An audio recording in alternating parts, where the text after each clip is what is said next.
साबजा फरहान की brilliant century की बदौलत मुल्तान सुल्तान ने कज़ाफी स्टेडियम के अंदर हैदराबाद के खिलाफ रिकॉर्ड चेस किया है। 225 रन चेस किए हैं। ये साबजा फरहान की पाकिस्तान सुपर लीग में दूसरी सेंचुरी है। अभी टी20 वर्ल्ड कप में उन्होंने 2 सेंचुरी की थी, तो इस साल ये इनकी तीसरी सेंचुरी है। पिछले साल उन्होंने टी20 में 4 सेंचुरीज की थी। कुल मिला के साबजा फरहान की टी20 क्रिकेट में 9 सेंचुरीज हो चुकी हैं। सबसे ज्यादा सेंचुरी टी20 क्रिकेट में क्रिस गेल की 22 हैं। नंबर 2 पर हैं बाबर आजम जिनकी 1100 हैं, वार्नर के 1000 हैं और चौथे नंबर पर आकर साबजा फरहान, रायली रूसो और कोहली जिनके 9-9 टी20 सेंचुरीज हैं। आज जिन्होंने भी साबजा फरहान की इनिंग देखी होगी, मजा आया होगा, जिसे कहते हैं ना चस आई होनी है। और मुझे अगेन वो बात याद आ जाती है, एक बार एक सिलेक्शन कमेटी के मेंबर ने मुझे कहा था कि कोचेस और सिलेक्शन कमेटी को ये लगता है कि साबजा फरहान इंटरनेशनल क्वालिटी के बैटर नहीं है। ये तब की बात है जब साबजा फरहान डोमेस्टिक में लगातार रन कर रहे थे, जोर जोर से दरवाज़ा खटखटा रहे थे, मगर उनको पाकिस्तान टीम में नहीं लिया जाता था। और जब लिया, आज जब साबजा फरहान 70-75 पे खड़े थे ना, तो कमेंटेटर ने पता क्या बोला था कि best Sahibzada Farhan is world best टी20 player right now and in his best form. ये कमेंटेटर ने आज मैच के बीच में ये बात की थी। मगर मां सदाकत की इनिंग को भी नज़रअंदाज नहीं कर सकते। वो अलग बात है कि वो एक ऐसी टीम को रिप्रेजेंट कर रहे हैं जिसका ना सर है ना पाँव। आज बहुत ज़्यादा रन्स बन गए हैदराबाद के, शायद उनकी अपनी उम्मीद से भी ज़्यादा रन्स बन गए। वो सिर्फ 3 बॉलर के साथ ये पूरा पीएसएल खेल रही है और उनको न जाने कब समझ में आएगी कि 3 बॉलर के साथ आप टी20 मैच नहीं जीत सकते, चाहे आप 225 रन ही क्यों ना बना लें। 8 बैट्समैन और 3 बॉलर्स, इसके साथ आप नहीं जीत सकते हैं। और साबजा फरहान ने कमाल बैटिंग की, लगभग 185-88 के स्ट्राइक रेट के साथ, मगर मां सदाकत का स्ट्राइक रेट सबसे ज़्यादा था। 238 के स्ट्राइक रेट के साथ मां सदाकत ने आज बैटिंग की। कमाल बैटिंग थी। मुझे था कि ये लड़का 100 करेगा और करना भी चाहिए था। उनको नवाज ने आउट किया, पहले छक्का खाया, फिर उसके बाद आउट भी कर दिया। 26 बॉलों पर 62 रन किए थे। मां सदाकत ने 238 के स्ट्राइक रेट के साथ 5 छक्के लगाए थे। और मुल्तान सुल्तान के भी अगर आप देखें, साबजा फरहान और स्टीव स्मिथ ने, दोनों ने तगड़ी बैटिंग की थी। स्टीव स्मिथ 230 के स्ट्राइक रेट के साथ बैटिंग की। महज 20 बॉलों पे 46 रन बनाए थे, 4 छक्के उन्होंने लगाए हैं।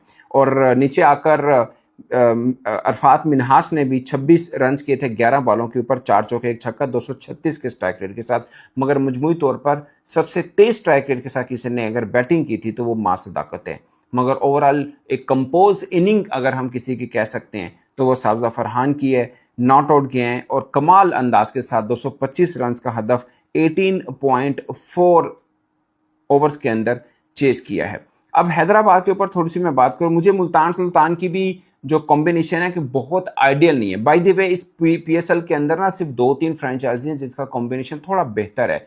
8 बनी है इस बार, 2 ऑडिशन हुई हैं, मगर हैदराबाद का तो सबसे गंदा कॉम्बिनेशन, आई एम सॉरी, सबसे बुरा कॉम्बिनेशन इनका। जिस दिन मैं कल बारिश हुई, मैच नहीं हो पाया, मगर कल का दिन भी इतना बोरिंग नहीं होता जितना दिन ये हैदराबाद का बोरिंग होता है जिस दिन मैच हो। आज अगरचे रन ज्यादा बन गए, मैच का थोड़ा मजा आया, अदरवाइज इनका मैच बड़ा ही फुसफुसा होता है। 225 के बाद भी आप यकीन मानिए मैं 80% श्योर था कि मुल्तान चेस कर देगा। एक तो वो ड्यू बहुत पड़ रहा था, तीसरे ओवर के तीसरा या चौथा ओवर करने आए पावर प्ले के अंदर, जब साइम अयूब, यानी मैच सेकंड इनिंग का तीसरा या चौथा ओवर था, तो वो ड्राई कर रहे थे बॉल को। सो बहुत ज़्यादा ड्यू पड़ा। वसीम अकरम भी कह रहे थे कि पीएसएल के अंदर इतना ड्यू नहीं पड़ा, बल्कि पड़ा ही नहीं था, और अब पड़ा और बहुत ज़्यादा पड़ा। इसमें इसलिए लग रहा था चांस के 225 भी सेफ नहीं होगा। पिच भी ठीक थी तो कुछ खास रहा नहीं, इसलिए साइम अयूब की अगरचे बॉलिंग थोड़ी मुनासिब ज़रूर रही है, मगर रन हुए उनको भी।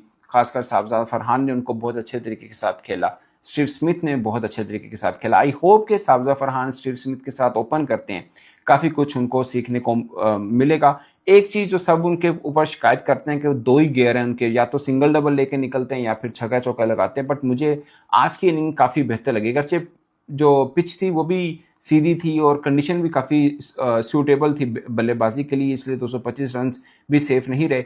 बट आप अगर हम अक्सर एग्जांपल लेते हैं ना आईपीएल के, अगरचे आईपीएल में लगातार 3 दिनों से हाई स्कोरिंग मैचेस नहीं हो रहे, वहाँ पे भी 150, 200, 150, 160, 70 वाले हो रहे हैं। आज का मैच जो हुआ 140 प्लस का हुआ, और वो भी मुश्किल के साथ चेज हो गया, बट हो गया ऑफ कोर्स। 4 विकेटों पे 4 विकेटें पावर प्ले में गिर गई थी, बट चेज हो गया। कहने का मतलब ये है कि हमारे यहाँ मैचेस हो रहे थे हाई स्कोरिंग नहीं हो रहे थे, और वहाँ पे हाई स्कोरिंग हो रहे थे। अब वहाँ पे टाइट मैचेस हो रहे हैं और हमारे यहाँ हाई स्कोरिंग मैचेस हो रहे हैं। उसकी वजह ये कि एक ही वेन्यू के ऊपर है, और जब हमने डबल हेडर खेला था, जिस दिन 2 डबल हेडर खेले थे, उसमें जो चौथा मैच था वो लो स्कोरिंग मैच था और बड़ा टाइट मैच हुआ था, क्योंकि उस पिच के ऊपर वो चौथा मैच था। सो वन वेन्यू के ऊपर ये चीज़ होती। जब नई पिच होगी तो of course high scoring match मिल जाएगा, खासकर ड्यू फैक्टर आ गया तो वैसे ही हाई स्कोरिंग मैच आपको अब बन जाएगा। सो ये है, अब देखते हैं आगे आगे मैचेस क्या होते हैं। आई होप कि 170-80 वाला जो मैच है ना वो बड़ा ज़बरदस्त है। अगरचे मज़ा आया कि साउद फरहान ने 100 कर लिया, और बाकी उधर से मां सदाकत की बैटिंग बहुत अच्छी थी। साइम का आगाज़ थोड़ा बेहतर था, बना नहीं पाए, बट मुझे लगता है कि बॉलर्स के लिए कुछ ना कुछ चांस जरूर रहना चाहिए। खासकर तो ड्यू पड़ गई, अगर ड्यू ना होती तो शायद इस पिच के ऊपर भी बॉलर के लिए एटलीस्ट थोड़ा चांस जरूर रहता। वो आईपीएल वाला स्टाइल ना बनता जहां पर बॉलर्स बिल्कुल ऐसे ही हैं, वो खाली खानापुरी के लिए बॉलिंग करने आए होते हैं, अदरवाइज तो कुछ खास मिलता नहीं। अगरचे 3 दिन से उनके भी यहाँ पिचेस बेहतर हैं, बॉलिंग बैटिंग दोनों के लिए काफ़ी बेहतर रहा। सो हैदराबाद का मुझे लगता है कि ये जो आज बहुत से लोग बात करेंगे शर्जील खान के ऊपर, मैंने उनके ऊपर अभी तक बात नहीं की है। शर्जील खान पे बहुत से लोगों को लगता होगा यार कमाल बैटिंग और 50 की है।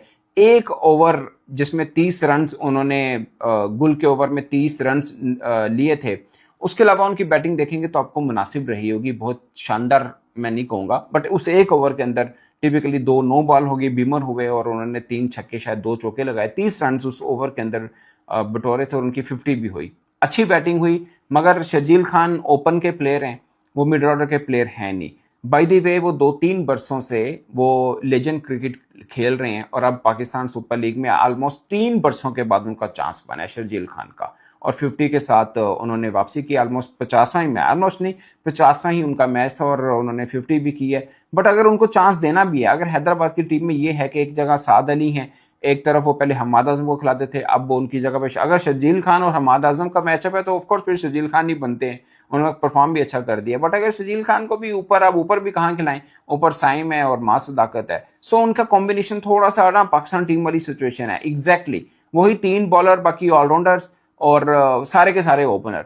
एक लबी शाहीन है, वो शायद नीचे खेल सकते थे बट वो भी ऊपर खेलते। सही तरह फॉलो अगर किसी ने ना पाकिस्तान क्रिकेट टीम को किया है तो वो हैदराबाद ने किया है। कप्तान वो बनाया जिनकी T20 में रिकॉग्नाइज जगह नहीं है। लबी शाहीन को हमने सलमान आगा को बनाया था। खैर ये यहाँ पे लबी शाहीन कम से कम बॉलिंग तो करते हैं, सलमान आगा बॉलिंग नहीं करते। अच्छा, सलमान आगा भी मिडिल ऑर्डर के बैट्समैन है बट खेलते वन डाउन है, और ये भी मिडिल ऑर्डर के बैट्समैन है, खेलते वन डाउन है, और बाकी सब ओपनर है, और 3 बॉलर हैं, सारे ऑलराउंडर ने।